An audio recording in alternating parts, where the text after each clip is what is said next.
Welcome back to my channel. In today's video, I will be showing drone footages of Primaveral III and IV, Altomar Residences, and Vista Avalon. This footage allows us to see the progress and condition of the projects from above and helps us appreciate the work being done. This footage was taken between November 24th and this past week. All three projects are on the road called Circunvalación de Verón, the road that is right behind Vistacana and off the Boulevard Turístico del Este, the main road you'll take after leaving the Punta Cana International Airport. So please sit back, relax, and enjoy today's presentation.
Thank you for watching. If you found today's video informative, consider subscribing to the channel. It's free for you and helps us continue to grow.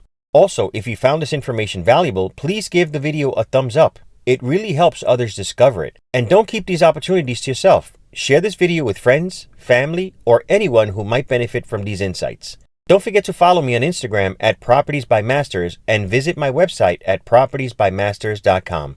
I'll see you in the next video.